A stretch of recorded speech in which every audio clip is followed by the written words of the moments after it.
surat. Bila engkau menghitung-hitung dengan Allah, tidak akan pernah selesai menghitungnya. Termasuk nikmat pagi hari ini, kita bisa bersama-sama duduk di Masjid Baitul Syukur dalam rangka thalabul ilmi dengan membaca ayat Al-Quran yang ada di Juz Amma, dan sekarang sudah masuk dalam surat An-Naba. Karena kita bacanya di Juz Amma ini dari An-Nas, maka An-Naba ini yang mestinya pertama tapi malah menjadi yang terakhir. Dan ini sudah detik-detik terakhir untuk pergantian kitab.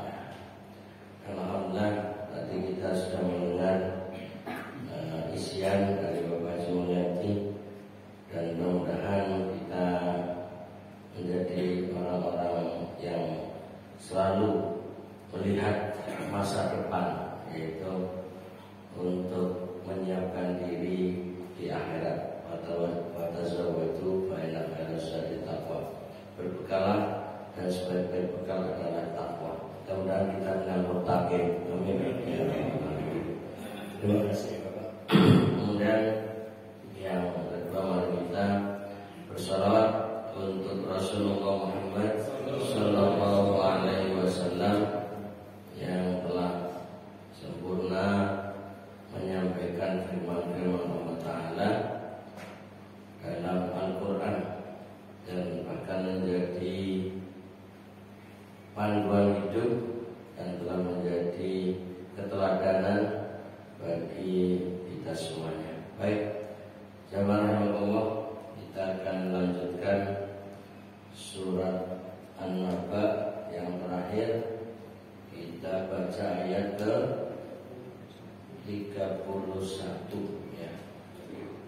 31 ini bagian terakhir, itu menggambarkan tentang orang-orang bertakwa yang akan mendapatkan kemenangan, yaitu mafaza.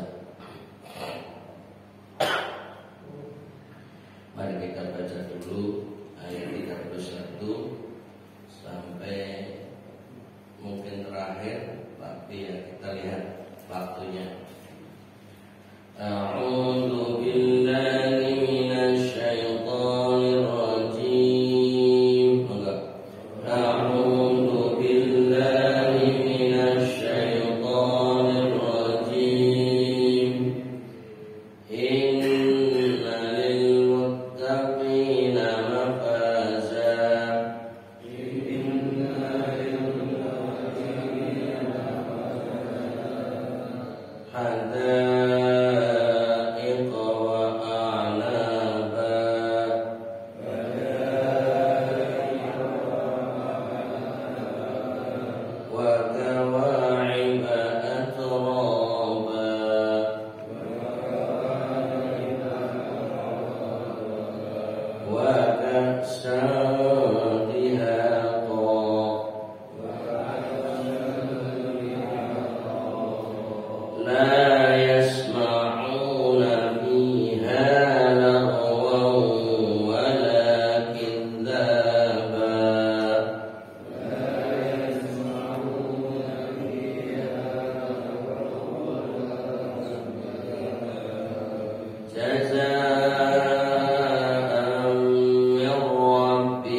لا يتكلمون إلا من أذن له الرحمن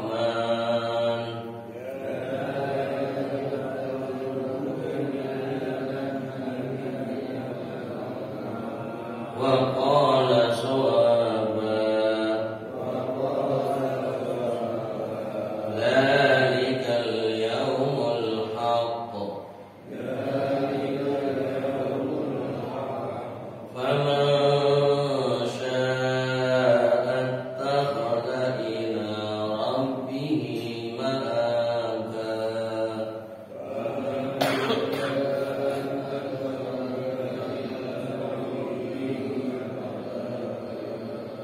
إنا أنذرناكم عذابا قريبا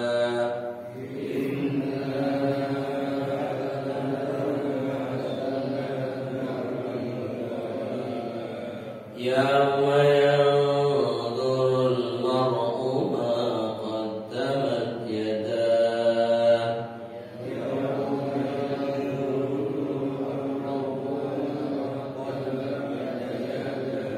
ويقول الكافر يا ليتني كنت ترابا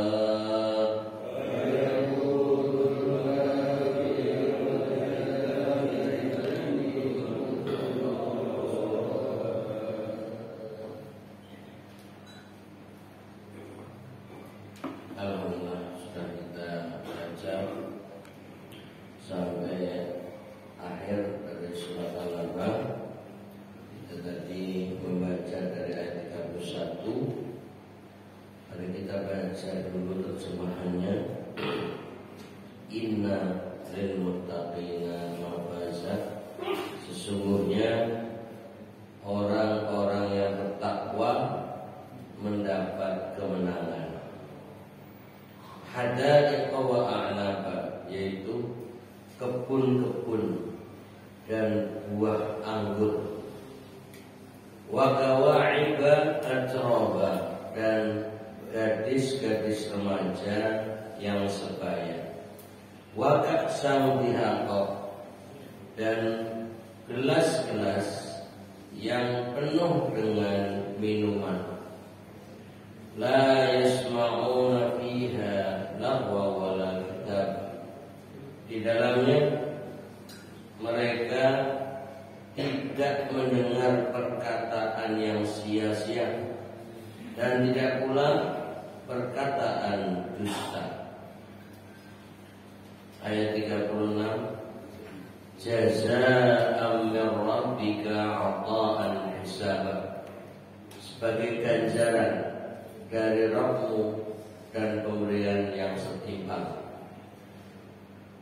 Rabbis samawati wal ardi wa ma bainahuma ar-rahman, yaitu Rabb langit dan bumi serta apa yang ada di antara keduanya. Lagi Maha Murah. La yamlikuna minhu khitaba, mereka tidak dapat berbicara dengan dia. Yauma yaqumur ruhu wal malaikatu shaffa, pada hari ketika roh, yaitu malaikat Jibril dan para malaikat berdiri bersaf-saf.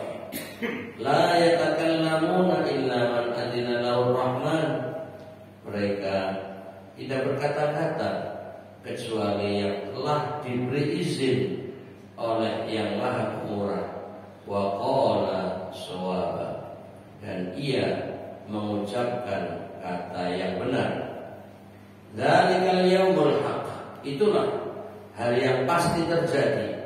Faman syaa'a attakhadha ila rabbih ma'aba, maka barang siapa yang menghendaki, niscaya ia menempuh jalan kembali kepada Rabb-Nya. Inna anzarnakum 'adzaban qariba, sesungguhnya kami telah memperingatkan kepada kamu sekalian, hai orang-orang kafir, Yauma yanzurul mar'u ma qaddamat yadah. Azab yang dekat pada hari manusia melihat apa yang telah diperbuat oleh kedua tangannya. Wa yaqulul kafir, dan orang kafir berkata, ya laitani, alangkah baiknya sekiranya kuntu turaba, aku dahulu adalah tanah. Ini kalimat penyesalan dari orang-orang kafir. Jamaah rahmatullah, mari kita melihat sekilas lagi. Ayat-ayatnya tergolong pendek, dan dari setiap akhir ayat itu berakhiran A, yaitu ditutup dengan huruf alif. Jadi ini dari ayat sebelumnya untuk menunjukkan keindahan-keindahan dalam penyampaian yang Allah berikan. Jadi tidak sekedar indah maknanya, tapi juga indah bacaannya, indah redaksinya. Itulah perpaduan yang Allah sampaikan. Dan ini bicara terkait dengan pahala imbalan bagi orang-orang bertakwa. Kita bisa lihat lebih lanjut pada halaman yang menjelaskan berkaitan dengan ayat-ayat ini, yaitu setelah Allah Ta'ala menggambarkan suasana hari kiamat dan juga menegaskan imbalan bagi orang-orang tauhid, ditauhina, ya, yaitu bagi mereka yang melampaui batas tauhid dengan jahannam, yaitu inna jahannam kana mirsada. Sungguhnya neraka jahanam itu padanya ada tempat pengintai. Sekarang giliran untuk orang-orang yang bertakwa. Kita bisa baca di halaman 325. Kemudian penjelasannya pada halaman 326. Dari innal muttaqina mafaza hadaika wa anaba wa kawa'ib atraba wa ka'sam dihaqa la yasma'una fiha lahwa wa la kadzaba jazaa'an min rabbika 'ata'an hisaba. Sungguhnya orang-orang yang bertakwa mendapatkan kemenangan, yaitu kebun-kebun dan buah anggur dan gadis-gadis remaja yang sebaya dan gelas-gelas yang penuh berisi minuman. Di dalamnya mereka tidak mendengar perkataan yang sia-sia dan tidak pula perkataan dusta, sebagai ganjaran dari Rabb-Mu dan pembicaraan yang cukup banyak. Itulah kenikmatan yang dikemukakan oleh Al-Quran dalam bentuk gambaran yang bersifat hissi atau konkret. Adapun mengenai hakikat rasa dan kenikmatannya, hal itu di luar gambaran penduduk bumi semuanya. Kenikmatan di akhirat jauh lebih nikmat daripada kenikmatan di dunia dari segi jenis dan keabadiannya. Karena kenikmatan di dunia hanyalah bersifat sementara, kecil dan pasti lenyap. sehubungan dengan gambaran mengenai nikmat akhirat, Nabi Shallallahu Alaihi Wasallam telah bersabda di dalam salah satu hadis qudsi yang diterimanya dari Rabbnya, yaitu a'dadtu li'ibadi ma la 'ainun ra'at wa la udhunun sami'at wa la khatara 'ala qalbi bashar. Telah aku sediakan bagi hamba-hambaku yang soleh sesuatu kenikmatan yang belum pernah dilihat oleh mata, belum pernah terdengar oleh telinga, dan belum pernah terdetik dalam hati manusia. Baik, jamaah rahmatullah, hanya sekedar menambahkan dari yang kita baca. Pertama, dari redaksinya itu menggunakan harfut taukid, inna mafazan lil muttaqin. Jadi urutan susunan kalimat dalam bahasa Arab, inna itu di depan, kemudian sesudahnya adalah ismu inna yang mana mansub. Jadi kalau kata atau isim setelah inna itu mansub. Nah, ini dalam bentuk an di sini masuk dengan tanwin untuk menegaskan inna mafazan. Untuk siapa? Lil muttaqin, untuk orang-orang yang bertakwa. Jadi dibalik ya, bahwa sesungguhnya mafazan, kemenangan untuk orang-orang bertakwa, dibalik sesungguhnya orang-orang yang bertakwa mendapat kemenangan. Nah, ini ada tujuannya atau ada nilai lebih dalam membalik kalimat. Jadi dalam ayat ini lebih menekankan dan mengedepankan orang takwanya. Sesungguhnya untuk orang-orang takwa. Nah, ini jadi kepada orangnya, kepada si penerima imbalan, si penerima hadiah, si penerima pahala, yaitu orang takwa. Walaupun secara bahasa kadang biasa saja bahwa orang-orang takwa mendapat kemenangan. Iya, tapi asal usulnya adalah sesungguhnya kemenangan untuk orang-orang takwa. Jadi ketika sesungguhnya kemenangan itu stressingnya, penekanannya pada kemenangan. Tapi ketika dibalik itu menjadi penguat bahwa orang takwa ini loh, dia sesungguhnya akan mendapatkan mafazah, kemenangan. Jadi di sini perlu bisa membedakan.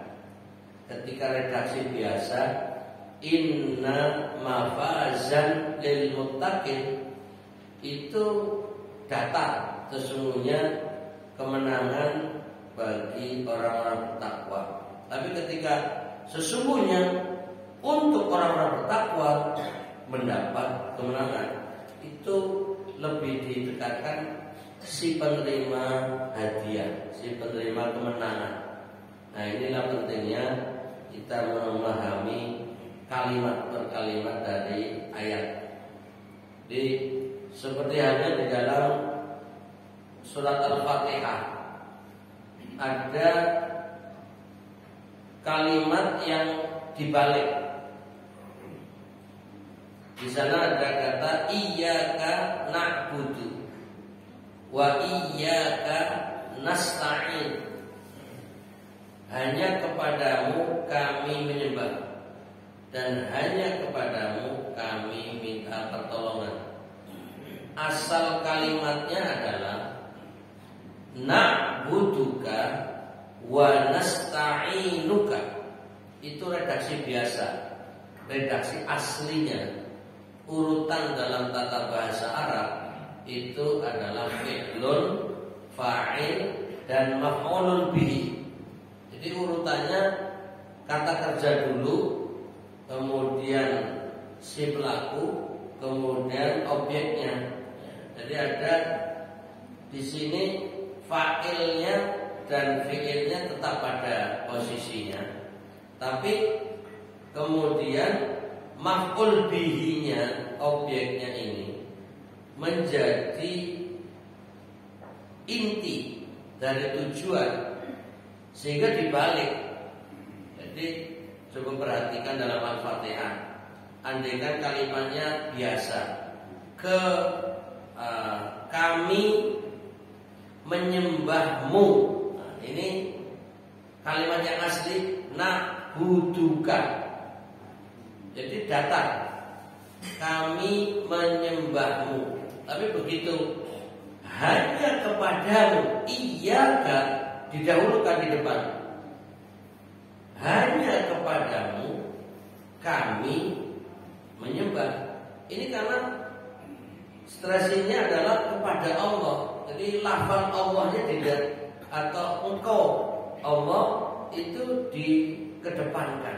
Ini menunjukkan pentingnya yang dituju dari kalimat itu. Nah, ini yang kadang perlu kita sadari di dalam membaca ayat-ayat Al-Quran. Bahkan kalau kita sedikit menambahkan keterangan dalam Al-Fatihah, itu ayat sedang menggambarkan si pembacanya berkomunikasi langsung dengan Allah. Apalagi dalam sholat, kok kita baca iyyaka na'budu, itu sebenarnya kita sedang berhadapan langsung kepada Allah. Iyyaka na'budu wa iyyaka, dan hanya kepadamu nasta'in, kami minta tolong. Pertanyaannya, umumnya orang sholat saat baca Al-Fatihah pada titik ayat ini sadar nggak sih sedang berhadapan dengan Allah? Nah, ini yang ditanyakan diri kita masing-masing. Kok kayaknya bacanya lancar-lancar saja gitu. Begitu membaca seperti tidak ada rasa bahwa dirinya sedang di hadapan Allah. Nah, ini yang perlu kita perbaiki. Ini sedikit menambah dari sisi penjelasan Al-Fatihah dalam kalimat iyyaka na'budu wa iyyaka nasta'in. Jadi sholat itu sedang berkomunikasi langsung, sedang berdialog kepada Allah. Selanjutnya ihdina, baru minta langsung, berilah petunjuk kepada kami as-siratal mustaqim, jalan yang lurus. Jadi biar merasa ini sedang berhadapan dengan Allah. Nah, ini kalau kita memahami kalimat per kalimat, khususnya dalam sholat saat membaca Al-Fatihah. Nah, kembali kepada ayat ini terkait dengan inna lil muttaqina mafaza. Ini untuk memberi penekanan bahwa kemenangan itu benar-benar fokusnya adalah untuk orang bertakwa. Dan bahkan kata takwa ini menjadi inti dalam Al-Quran. Sampai-sampai di awal surat Al-Baqarah, Al-Quran ini lil muttaqin, hudan lil muttaqin. Alif lam mim, dzalikal kitabu la raiba fihi, hudan lil muttaqin. Jadi pembuka awal surat ini betul-betul mengedepankan takwa. Alif lam mim, itulah kitab Al-Quran, yang tidak ada keraguan di dalamnya. Dan kitab Al-Quran itu adalah petunjuk, hudan lil muttaqin, untuk orang-orang yang bertakwa. Jadi Al-Quran ini benar-benar bagi orang bertakwa, petunjuk bagi orang bertakwa. Nah, maka di dalam ayat ini orang bertakwa akan mendapatkan mafaza, kemenangan. lalu gambaran kemenangan, gambaran kesuksesan, gambaran bonus-bonus yang akan didapat, ini diilustrasikan, digambarkan dengan hal-hal yang bersifat hissi atau tadi konkret yang biasa kita bisa melihat, yaitu hadaik, kebun, taman. Hadaik dari kata hadikoh, taman. Dan kalau kita mendengar kata taman, itu gambarannya ada pepohonan, ada bunga-bunga indah, ada tempat-tempat duduk, tempat bersantai, memandang penuh dengan indah, ada rasa aman, nyaman, tenang, tentram. Jadi pertama kali yang Allah gambarkan itu hadaik. Ini untuk mengajak bayangan betapa nyamannya saat itu, betapa tentramnya jiwa raga.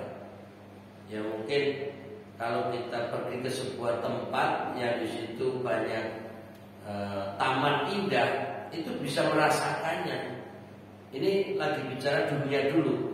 Kalau dalam ayat ini bicara akhirat, yang kemudian digambarkan oleh Rasulullah itu terkait dengan hal-hal yang ada di ayat, bahwa ma la ainun ra'at wa la udhunun sami'at wa la khatara ala qalbi bashar.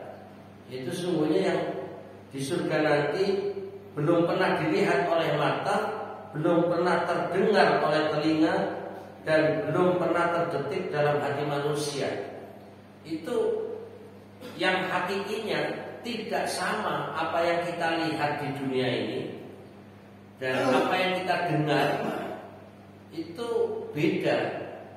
Tapi untuk mempermudah bagaimana keindahan surga, itu diawali dengan gambaran ada hadikoh, yaitu taman indah.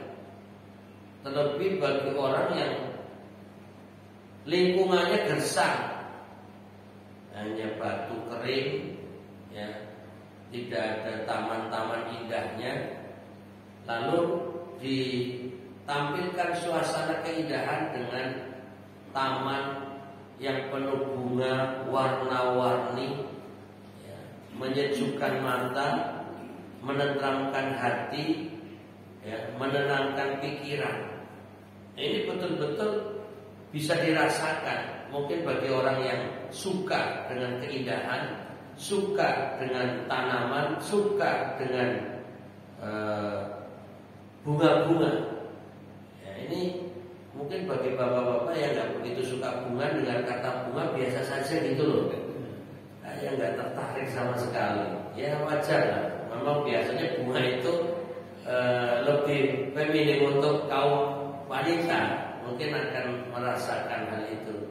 Tapi coba kita ikut, ya, ikut merasakan keindahan itu.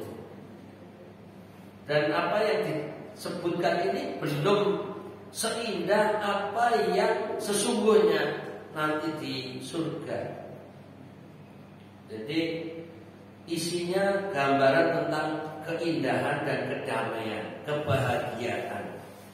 Inilah satu kata pertama untuk orang bertakwa adalah hadaik. Kemudian yang kedua ada aknaba, yaitu anggur. Mungkin bagi orang yang tidak suka buah anggur, mendengar anggur nggak tertarik. Kelas kita mungkin hanya talok, ini sisipan aja. Itu buah kresem apa namanya. Jadi intinya kalau orang yang nggak suka, biasa saja. Mungkin hanya mangga, ya, atau jeruk, apel, pir. Nah itu mungkin agak punya bayangan dan ada rasa yang disukai, ya. Tapi ketika orang yang suka anggur, ini Ini bayangkan indahnya dan nikmat rasa anggur itu. Apalagi mungkin bagi orang-orang yang ya pecinta buah-buahan. Nah, ini dia bisa tertarik.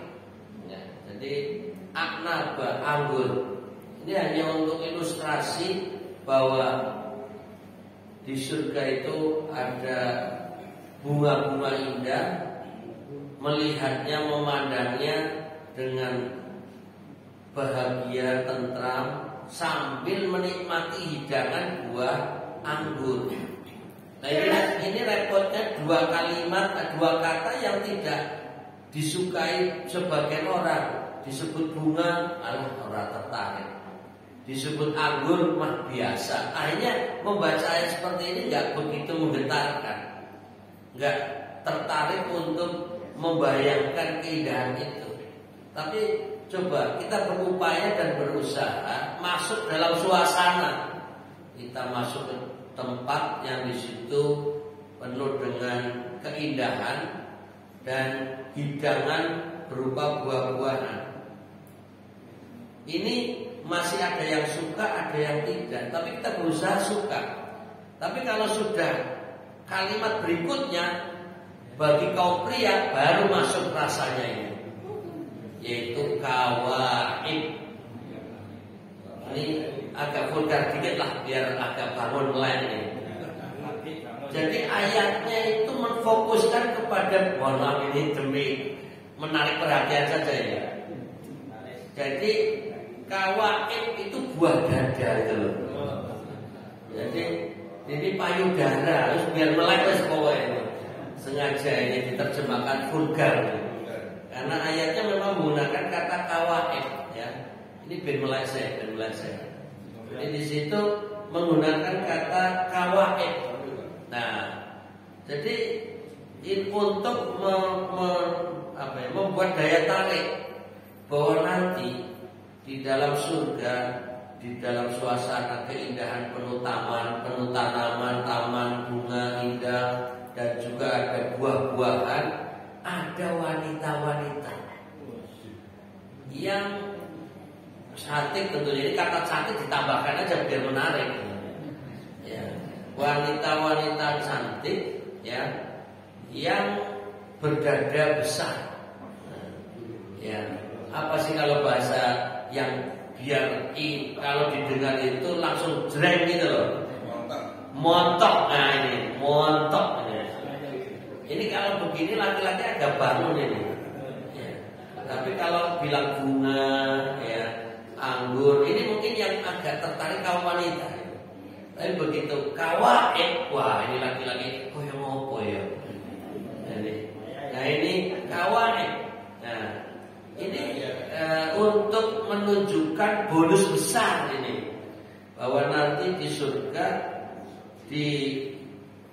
ditampilkan ya wanita-wanita cantik yang akan mengelilingi para penghuninya dengan usia yang sebaya, aknaba. Jadi kalau dalam sebuah riwayat yang namanya penghuni surga itu juga seragam usianya. Salah satu riwayat menyebutkan usia Nabi Isa. Jadi Nabi Isa alaihissalam diinformasikan saat diangkat ke langit itu di usia 33 tahun. Jadi usia yang ideal, ya, tidak terlalu muda, tidak tua. Nah, itu 33 tahun usia yang pas, gitu, yang pas. Ya, jadi tidak muda banget, ya, tapi juga tidak tua. Makanya tenang, yang usianya sudah di atas 33 ini nanti kembali muda lah. Sudah begitu akan didampingi oleh gadis-gadis montok yang cantik. Mau berapa silakan pilih. Nah ini menggunakan kata kawaib. Nah, jadi untuk menggambarkan keindahan, ya, fasilitas yang ada. Nah, ini semua gratis itu, ya. Bonus untuk orang takwa. Mungkin kalau di dunia ini ketika mendengar kata, wah ini berdampingan dengan gadis-gadis cantik, kayaknya porno, gak layak bagi seorang bertakwa bersama mereka, seakan-akan seperti itu. Tapi ini surga, sudah tidak berlaku hukum halal haram, sudah bebas dari aturan. Artinya ini memang hadiahnya. Jadi sudah nggak pakai aturan, ini nggak boleh bersama fulan, bersama fulana. Ini memang sudah tempat, ya, kenikmatan, sudah dinikmati tanpa batas. Jadi kata yang Allah pilih dengan menggunakan kata kawaid, kita mencoba menganalisanya dari sisi bahasa Arab, yaitu ka'bun, ya. Itu yang biasa digunakan untuk mata kaki. Ini coba kalau kita perhatikan mata kaki, ya, bahasa Indonesianya mata kaki, bahasa Arabnya ka'bun. Itu kan menonjol. Jadi kaki ada apa itu namanya, mata kaki itu kan menonjol. Nah, ini tonjolan ini yang kemudian Allah isti'arahkan. Isti'arah itu pinjam kata dari mata kaki, lalu untuk menggambarkan sesuatu yang melekat di dada itu. Nah, tapi kan lebih apa ya namanya, kalau bahasa kasarnya lebih hot gitu loh. Lebih hot untuk menggambarkannya di kata-kata kawaid itu. Nah, lalu terjemahnya gadis. Nah, ini juga satu penafsiran. Jadi untuk menggambarkan wanita yang memiliki dada montok, nah ini masih muda, nah itu nanti gadis namanya. Nah, gadis berarti bonusnya gadis. Nah, yang menunjukkan keseragaman usia, berarti mau bapak sebagai ahli surga laki-laki atau juga kaum wanita perempuan ini semua di usia yang sama, 33, seragam. Dan yang lebih dahsyat lagi, tingginya itu tinggi Nabi Adam alaihissalam, yang digambarkan tingginya 30 meter. Untuk ukuran dunia itu 30 meter. Nah, kalau bayangkan gadis 30 meter montok apa gede ini dulu. Ya seorang mau dibayangkan malah jadi ngeri raksasa besar ini. Ya itu kan nanti di akhirat. Nah, ini di dunia kalau kita gambarkan, kita juga 33 tahun dengan ketinggian 30 meter.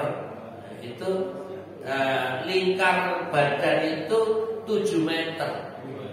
Nah, bukan 7 meter, 7 dirok, 7 hasta. 7 hasta itu ya kira-kira 3,5 meter. Nah, itu kalau jalan gimana? Plang langkahnya itu. Nah, ini bayangkan besarnya itu, tingginya. Nah, ini untuk biar menggambarkan suasananya nanti.